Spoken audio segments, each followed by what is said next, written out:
अल्हम्दुलिल्लाह अला कुल्लि हाल वस्सलातु वस्सलामु अला साहिबि हुस्निहि व जमाल। अम्मा बाद, ईद मीलादुन नबी है, क्या सुहाना नूर है, और आ गया वो नूर वाला जिसका सारा नूर है। अजीज दोस्तों, ये बड़ा पुरबहार मौका है, ये मुसर्रतों का, शादमानियों का, खुशियों का, और ऐसे है जैसे सारे चमन में बहार खिली हुई है, ऐसे है जैसे कोई बीमारों को शिफा दे गया है, और ऐसा महसूस हो रहा है कि जैसे गलियां और बाजार बोल कर कह रहे हों कि नहीं, आज अल्लाह ने हर चीज़ को बहार अता फरमाई हुई। ये ठंडा ठंडा माहौल और ये महका हुआ खुशबूदार मौसम, ये मेरे नबी पाक अलैहिस्सलाम के मिलाद मुबारका की खुशी मना रहा है। हजरत आदम से लेकर जनाबे ईसा तक आप सारे अंबिया को पढ़ लें, वो सारे यही कहते रहे कि अल्लाह के रसूल आने वाले हैं, अल्लाह के रसूल आने वाले हैं, वो आने वाले हैं। बस फर्क कितना है, वो कहा करते थे आने वाले हैं और हम कह रहे हैं कि आ गए हैं। ओ मुसलमान, तू छोटा समझता है, तू शायद हल्का जानता है, होश कर और अपने अंदर के मुस्तफ़ा करीम के उस गुलाम को बेदार कर। रब फरमाता है, मैंने तुम्हारे ऊपर बड़ा ही एहसान किया है, मैंने बड़ा ही एहसान किया। या अल्लाह क्या फरमाया, इस बासा फीहिम रसूला, मैंने तुम्हें अपना शानों वाला रसूल अता किया है। देखो तो लोग कहते हैं हमें भी बड़ी खुशी है, हमें भी मिलाद नहीं हम मनाते, खुशी हमें भी बड़ी है, पर जुलूस में हम नहीं जाते। मैं दर्दमंदाना सवाल है भाई, हमें कैसे पता चलेगा तुम्हें खुशी है? खुशी हो तो कैसे पता चलेगा भाई? एक आदमी ने अपने भाई को बुलाया कि मेरे बेटे की शादी है, उसको कार्ड भेजा, उसने वसूल ही नहीं किया, मैं नाराज हूं। उसको कहा शादी की दावत पे आओ, कहा मैंने नहीं आना, मैं नाराज हूं। और हर बात पे कहता है मुझे बड़ी खुशी है पर तुम शादी करो, आना मैंने कोई नहीं। मुझे बड़ी खुशी है पर मैं बारात के साथ नहीं जाऊंगा, खुशी मुझे बड़ी है, खुशी मुझे बड़ी है पर मैं वलीमे में नहीं आऊंगा। तो आप उसको क्या जवाब देंगे? तो अपनी खुशी साम के रख कोल, तो ना ही का रहे ही चंगा है। ओ भाई, हम ये सिर्फ कह रहे हैं कि मुसर्रत का इजहार तो करो ना, खुशी का इजहार तो करो ना, थोड़ा सा तुम्हारे चेहरे तो बताएं कि तुम्हें मुस्तफा के आने की बड़ी खुशी है। और याद रखो, ये मिलाद शरीफ का मौका पूरी उम्मत मुस्लिमा को पैगाम देता है, और ये मौका आलम कुफर तक ये पैगाम पहुंचाता है कि ये कौम आज भी सबसे ज्यादा जुड़ी है तो अपने नबी के कदमों के साथ जुड़ी हुई है। आपको पता है, मिलाद इनकलाब का नाम है। मिलाद जब तक नहीं हुआ था तो बेटियां जिंदा दफन होती थी। आप उलमा से ये सुन तो लेते हैं, पर जरा उस माशरे की बेहिसी तो देखो।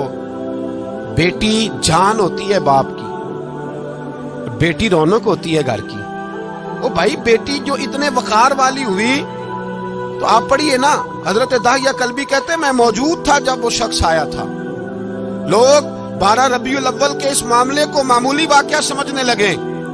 ना भाई, हम तुम्हें पैगाम दे रहे हैं, ये मामूली वाकया नहीं।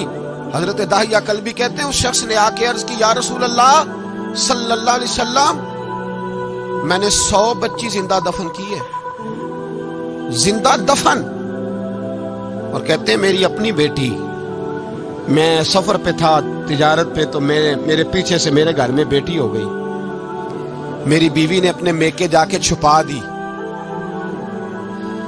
तो मैं वापस आया तो उसने कहा बच्चा हुआ था, फौत हो गया, मैंने दफन कर दिया। जब बच्ची 4-5 साल की हुई तो मुझे पता चला मेरी बेटी है। कहते मैं उसे लाया और मैंने उसे कहा मैं तेरा बाप हूं, तुझे तोहफा लेके दूंगा, खाना खिलाऊंगा। कहते हैं वो मेरे बालों से कभी लिपटती, कभी मेरे सीने पे हाथ रखती, कभी मेरा माथा चूमती, पर मैं उसे ले गया और ले जाकर मैंने गड़ा खोदा, और उस गड़े में उस बच्ची को जब रखा, उसने बाहर आना चाहा तो मैंने उसके सर पे ज़रब लगाई। जब चोट लगाई तो वो दोबारा गड़े में गिरी। मेरा वैसे विजदान कहता है कि जब से मिलाद हो गया है, आज किसी बाप की बेटी अगर चारपाई से गिर जाए तो शायद वो सारी रात सो ना सके कि बच्ची गिर गई है मेरी। कहते मैंने चोट लगाई, सर पे खून बहा तो वो गिरी, मैंने मट्टी डाली, वो अब्बा जी कहती रही। दाहिया कल्बी कहते हैं वो बता रहा था, और नबी करीम बार बार अपनी चादर का पल्लू उठाते थे और अपने आंसू पूछते थे। बार बार चादर का पल्लू उठाते थे और आंसू पूछते थे, बार बार उठाते थे, आंसू पूछते थे। हजरत दाहिया कल्बी कहते हैं हुजूर ने पूछा तेरी जुर्रत कैसे हुई, तू हौसला कहां से लाया? उसने कहा महबूबा पता नहीं, लेकिन कुर्बान जाऊं या रसूल अल्लाह सल्लल्लाहु अलैहि वसल्लम, मैंने आज सवेरे आपके एक सहाबी को ये कहते सुना है कि वमा अरसलनाका इल्ला रहमतल लिल आलमीन। तो वो ये रहमतल लिल आलमीन के लफ्ज़ हैं, ये तो मैंने अपनी मरती हुई बेटी से सुने थे। तो आज जब मैंने उसकी जुबान से सुने तो मैंने कहा तू उन्हें जानता है? कहा जानता हूँ। कहा मुझे भी ले चल। तो हुजूर मैं आपके दरवाजे आया हूँ, रब माफ कर देगा? तो मेरे हबीब ने फरमाया चल पढ़ कलमा, जो मेरा कलमा पढ़ ले अल्लाह उसके सारे गुनाह माफ कर दिया करता है। भाई गुलामों के साथ जुल्म होता। हजरत बिलाल हबशी, हजरत बिलाल के बारे में बड़े वाकयात मिलते हैं। एक वाकया बड़ा मुनफरद लिखा है किताबों में। हजरत बिलाल से लोगों ने कहा आप नबी पाक से मुतासर कैसे हुए? तो जनाब बिलाल कहने लगे मैं ज्यादा लोगों को, मक्के के लोगों को जानता ही नहीं था, क्योंकि मेरी ड्यूटी थी घर में काम करने की, और मुझे सख्त सजा मिलती थी उमैया बिन खल्फ की तरफ से। बल्कि तहकीक ये है कि ये अब्दुल्ला बिन जदान के गुलाम थे। उमैया बिन खल्फ ने तो जब इन्होंने कलमा पढ़ा तो फिर खरीदा। अब्दुल्ला बिन जदाद कहने लगा मैं फारग नहीं, आप ले लें, आप इसको सजाएं दें। तो कहते मैं उनके घर में होता था, तो मैं तो ज्यादा लोगों को जानता ही नहीं था, कभी मुझे मौका ही नहीं मिला था बाहर निकलने का। हमारी गुलामों की कोई जिंदगी नहीं होती थी। आज तो हर आदमी कहता है ना मैं कुछ चौधरी से लेके खाता हूं। ये जो तेरे अंदर हौसला है ना, ये मेरे रसूल ने तुझे अता फरमाया, ये मेरे नबी ने तुझे दिया है, वरना तो गुलाम बिका करते। ये हौसला तुझे रिसालत माब ने दिया। हजरत बिलाल कहते हैं मैं एक दिन मुझे बुखार चढ़ गया बड़ा तेज, मैं लोगों को जानता नहीं था। फरमाते मुझे तेज बुखार चढ़ गया तो ठंड बड़ी सख्त थी। मेरे मालिक ने मुझे कई किलो जौ दिए पीसने को चक्की पे। कहते मैं बीमार था तो मैंने कुछ दवाई ली जो उस वक्त मौजूद होती थी, तो मैंने एक लिहाफ लिया, दूध पिया तो मुझे नींद आ गई। जब मैं सोया तो मेरा मालिक आ गया, उसने आकर के मुझे सोए हुए देखा तो खींच कर कंबल उतारा, रजाई उतारी, लिहाफ उतारा। कहने लगा अब तेरी सजा ये है कि तू खुले मैदान में बैठेगा, वहां चक्की पीसेगा, और दूसरी सजा ये है कि तुझे कमीज पहनने की भी इजाजत नहीं। हजरत बिलाल कहते हैं तेज बुखार, ठंड का आलम, और जब मैं चक्की पीस रहा था तो रो रहा था, और मैं पूछ रहा था खुदाया हमारे नसीब। सैयदना बिलाल हबशी रदी अल्लाह ताला अन्हु फरमाते हैं मेरे दरवाजे के करीब से रसूल पाक गुजरे और मुझे हाय हाय करते देखा तो दस्तक दी। मैंने कहा कौन है? दरवाजा खुले आ जाओ। महबूब अंदर आए तो पूछने लगे क्यों रो रहे हो? तो मैंने कहा जाओ अपना काम करो, यहाँ दुख सारे पूछते हैं मदावा कोई नहीं करता। कहते मैंने सख्त जुमले कहे माज अल्लाह, हुजूर चले गए, और जब हुजूर जा रहे थे तो मैं कह रहा था बस जा रहे हो ना, मैंने पहले ही कहा था जाओ। कहते हैं कुर्बान जाऊं, थोड़ी देर गुजरी तो अल्लाह के रसूल के हाथ में गर्म दूध का प्याला था, खजूरें थी। हुजूर तशरीफ लाए और करीम रसूल ने मुझे खजूरें दी, दूध पिलाया और कहा चल जा कंबल में बैठ जा। तो मैंने कहा चक्की कौन पीसेगा, वो तो बड़ा मारेगा। कहते हैं लोगों उस नबी का मिलाद और मिराज भूल ना जाना, उस रसूल पाक की मोहब्बतों में कमी ना आने देना, उस महबूब का नारा सारी दुनिया में लगा देना। फरमाते हैं मेरे हबीब के मैं कुर्बान जाऊं। मुस्तफा करीम ने फरमाया तू बैठ रजाई में और आज तेरे हिस्से की चक्की मैं पीसूंगा। कहते हैं सारी रात हुजूर चक्की पीसते रहे, सारी रात। सवेरे मैं उठा और मेरे हबीब पाक ने मुझे वो सारा कुछ दिया और खुद चले गए। अगली रात फिर आई तो हुजूर फिर आ गए, मुझे फिर रजाई में लिटाया, दूध पिलाया और सारी रात चक्की पीसी। कहते हैं बस तीसरे दिन हुजूर चक्की पीस के जाने लगे तो मैंने कदम थाम लिए। मैंने कहा बीबा दुनिया सारी झूठ बोलती है, जमाना सारा गलत कहता है, जो गुलामों के हिस्से का काम करे वो अल्लाह का सच्चा रसूल हुआ करता है। मैं दो चार बातें आपसे वो वाली करना चाहता हूं जो मिलाद शरीफ पे सुनना हमारे लिए बड़ा जरूरी है। मेरे अजीजों, जिस तरह हमारे जिम्मे माँ बाप के हुकूक हैं, इसी तरह से हमारे ऊपर हमारे नबी के भी हुकूक। ये हुकूक خود قرآن مجید نے بیان کیے ہیں، رسول پاک نے بیان کیے ہیں، صحابہ کرام نے بیان کیے۔ ہمیں قرآن و سنت سے وہ حقوق ملتے ہیں، ان میں پہلا حق یہ ہے کہ لِتُؤْمِنُوا بِاللَّهِ وَرَسُولِهِ، اللہ پہ بھی ایمان لانا ہے اور اللہ کے رسول پہ بھی، اور ایمان لانا تگڑا سارا۔ اس طرح نہیں کہ بات آپ کی صحیح ہے، رزق حلال کھانا چاہیے پر گزارا بھی تو نہیں نہ ہوتا آرام کے بغیر، جھوٹ کے بغیر کام بھی تو نہیں نہ چلتا، یہ نہیں۔ جو حضور کہہ دیں اس پہ ڈٹ جا، یہ ایمان ہے، یہ حق ہے نبی پاک کا، جو حضور کہہ دیں اس پر تو ڈٹ جا۔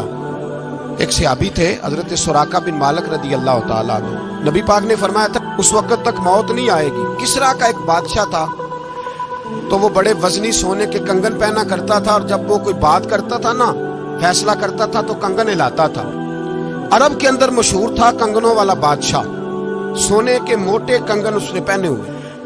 تو نبی پاک صلی اللہ علیہ وسلم نے حضرت سراقہ سے کہا تھا اس وقت تجھے موت نہیں آئے گی جب تک کسرا کے کنگن تیرے ہاتھوں میں نہیں آ جاتے۔ ایک جنگ کا موقع تھا، کافر قلعہ بند ہو گئے، انہوں نے نا بہت بڑا ایک قلعہ تھا، بڑی دیواریں تھی، اندر سے کنڈی لگا لی، باہر نہیں نکلتے تھے۔ مسلمانوں کی مجبوری تھی کہ وہ باہر نکلیں تو جنگ کریں۔ ایک منجنیق ہوتی تھی، جس طرح غلیل نہیں ہوتی، اس طرح دو بانس بہت لمبے باندھ کے، تو اس کے اندر جس طرح وہ جھولا ہوتا تھا بچوں کا کہ پینگ آخی دا سی انہوں، اس طرح اس کو بنایا جاتا تھا، اور پیچھے اس کے اندر گولا رکھ کے لوگ کھینچتے تھے پیچھے، اور جب چھوڑتے تھے تو وہ جا کے دشمن پہ لگا کرتی۔ اسی کو دیکھ کر پھر توپ ایجاد کی گئی۔ حضرت سراقہ بن مالک کہنے لگے اس منجنیق میں مجھے بٹھاؤ اور کھینچ کے اندر پھینکو، میں اندر سے جا کے دروازہ کھول دیتا ہوں۔ ارے یہ میری بات کی ایمان کی بات کر رہا ہوں، اندر جا کے دروازہ کھولتا ہوں۔ تو صحابہ کہنے لگے پہلی تو بات یہ ہے کہ جب تو اندر گرے گا تو تیری ہڈی پسلی کوئی نہیں بچے گی، اور اگر بچ بھی گئی تو جن کے بیچ تو جائے گا وہ تجھے چھوڑیں گے، رزق نہ لے، تو نہیں بچے گا اگر اندر گیا تو۔ جناب سراقہ بن مالک آنکھیں کھول کے دیکھا، فرمانے لگے تم مجھے پھینکو، مجھے کچھ بھی نہیں ہوگا، بالکل بے فکر ہو کے پھینکو۔ کہا کس لیے؟ فرمایا اس لیے کہ میرے رسول نے فرمایا تھا تو اس وقت تک نہیں مرے گا جب تک کسرا کے کنگن نہیں آ جاتے۔ کنگن ابھی نہیں آئے، جب تک کنگن نہیں آئیں گے حضرت اسرائیل بھی کوئی نہیں آئیں گے۔ ساڈے نبی دی زبان ساڈے واسطے قرآن۔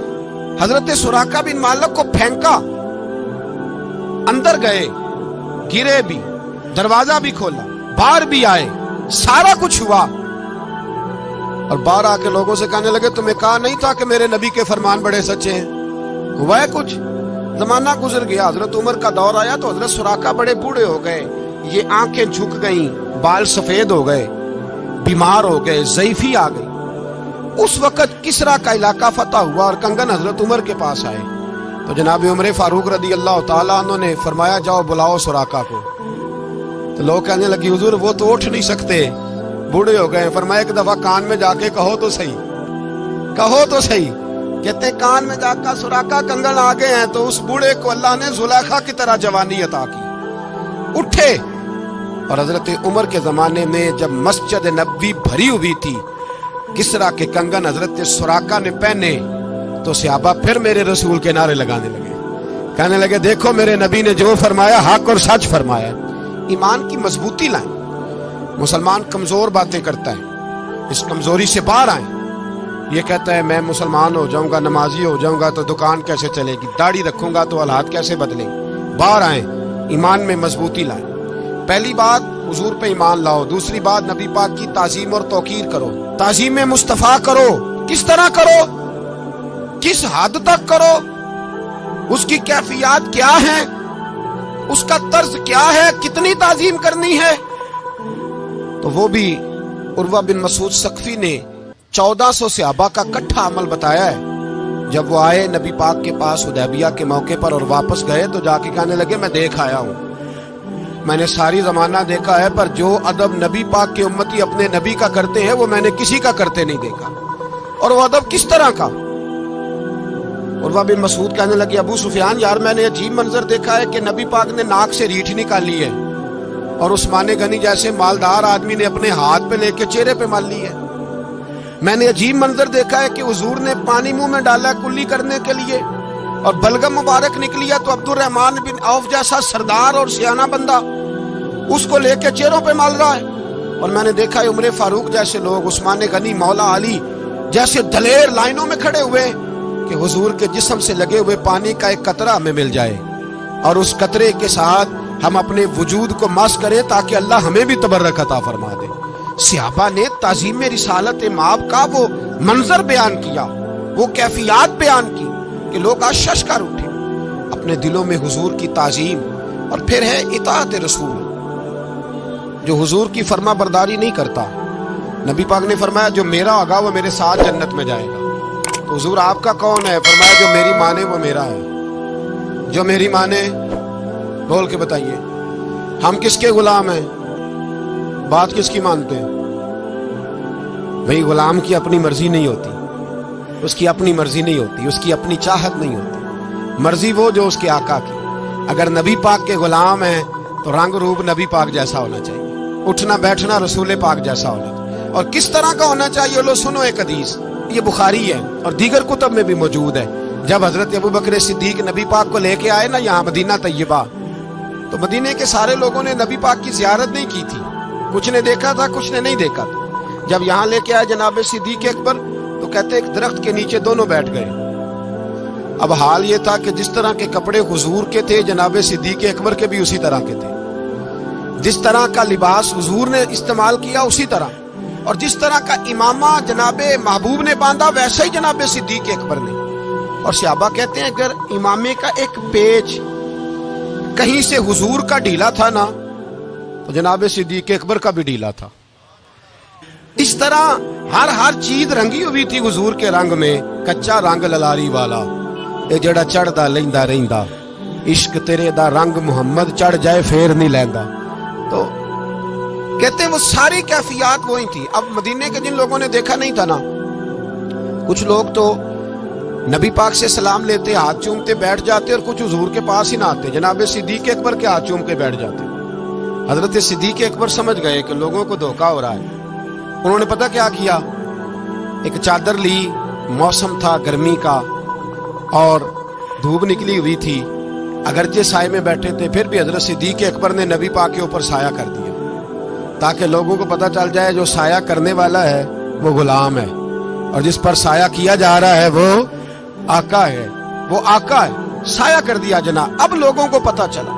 ہمارے علماء کہتے ہیں اس قدر زیادہ جناب صدیق اکبر نے اپنے آپ کو حضور کے رنگ میں رنگا تھا کہ کوئی پہچان نہیں سکتا۔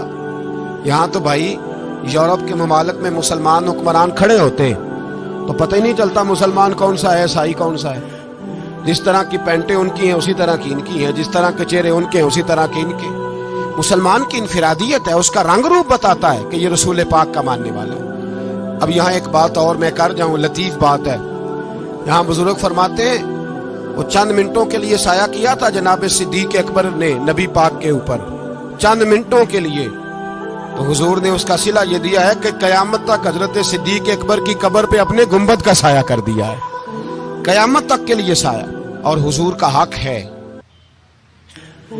امت پر حق ہے نبی پاک کا کہ امت ہر چیز سے بڑھ کر اپنے رسول سے محبت کرے، ہر چیز سے۔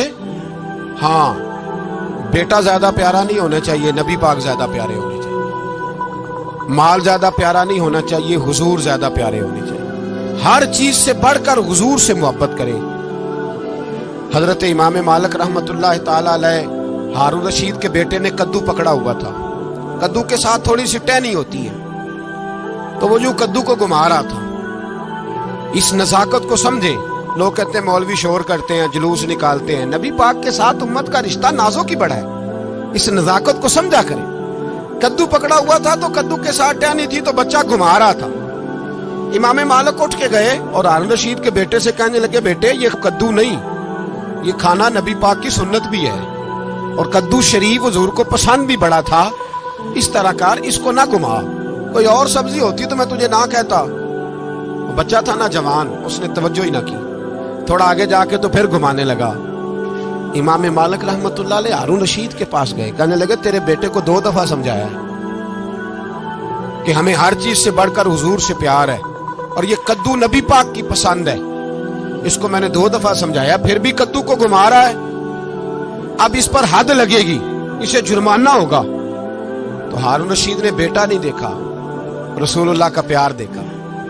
कहने लगे हुजूर क्या हद है? फरमाया इसे बांधो सुतून के साथ और इसे 20 कोड़े मारो, इस पर कोड़े बरसाए जाए। इसने उस कद्दू के बारे में वो रवैया इख्तियार किया जो नबी पाक का पसंदीदा था और इसके आगे बढ़े। तो उम्मत की सबसे बड़ी ड्यूटी लगाई है नबी पाक ने। वो ड्यूटी ये है कि उम्मत नबी पाक का दीन आगे पहुंचाए। ये ड्यूटी है उम्मत की। ये पैगाम आज आपने जरूर याद रखना है। उम्मत की ड्यूटी है कि नबी पाक का दीन लेके जाए। मदीने में मरने की बड़ी फजीलत है ना, लेकिन हजरत बिलाल की कब्र कहां है? मुल्क शाम में। अगर वो फजीलत देखते रहते ना कि मदीने में दफन होगा तो सीधा जन्नत में जाऊंगा, काम नहीं कर सकते थे। अगर वो फजीलत देखते रहते। मदीने में मरने की बड़ी फजीलत है, पर हजरत साद बिन अबी वकास की कब्र चाइना में है। मदीना के अंदर विसाल की बड़ी फजीलत है, पर हजरत अबू अयूब अंसारी की कब्र तुर्की में। भाई सहाबा फैल गए, गली गली नगर नगर गए, उन्होंने जगह जगह जाके नबी पाक का दीन फैलाया। तू 10,000 मस्जिद दे के फारिग हो जाता है? तू लोगों को कौन कौन निकलेगा दीन के लिए? कौन बात करेगा? यहां लोग बड़ी जुबानें खोल खोल के कहते हैं उलमा कुछ नहीं करते, मौलवी सो गए। ओ खुदा के बंदो, 10-10 हजार रुपया लेके ये लोग 5 वक्त मस्जिदों में अजानें पढ़ते हैं। और कभी इन लोगों के दुखों को जाके देखो तो पता चले क्या हशर है, क्या प्रोटोकॉल है मौलवी का मुआशरे में, क्या एहतराम रह गया है, कौन सा दर्जा है। जिसका दिल करता है वो 2-4 बातें करके गुजर जाता है। लेकिन उलमा की जिंदगियां कभी पढ़ के देखो, अगर दीन के चमन में बहार है तो इन उलमा की वजह से ही है। वो जो मोटे दरबारों के सज्जादा नशीन पीर हैं वो तो निकलते ही नहीं, वो तो किसी ना किसी सियासी जमात के मेंबर हैं। वो कब निकलेंगे?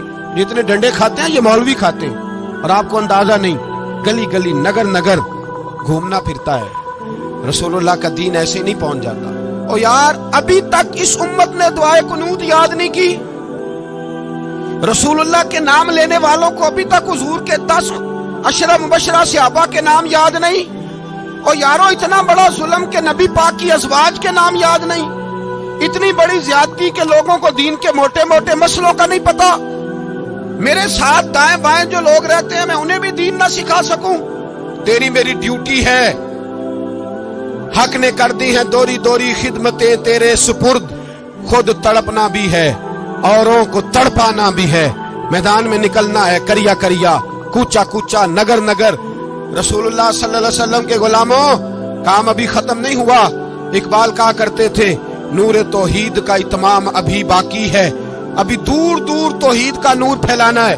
4.5 अरब काफिर को मुसलमान करना है। जो मुसलमान दीन से दूर है उन्हें करीब लाना है। हमारे जवानों को गलत गाइड किया जा रहा है। इन्हें बताया जा रहा है बुत पूजने वाला भी किसी न किसी रंग में अल्लाह को पूजता है। हुक्मरान कहते हैं चर्च भी चले जाओ तो कोई हर्ज नहीं, होली दिवाली में भी चले जाओ तो कोई हर्ज नहीं। और जालिमों, तुम्हें शर्म नहीं आई? तुम्हें खबर ना हुई कि जिन बुत पूजने वालों की होली में तुम गए हो, इन बुतों के खिलाफ ही तो सारी जिंदगी मेरे नबी ने जिहाद किया है।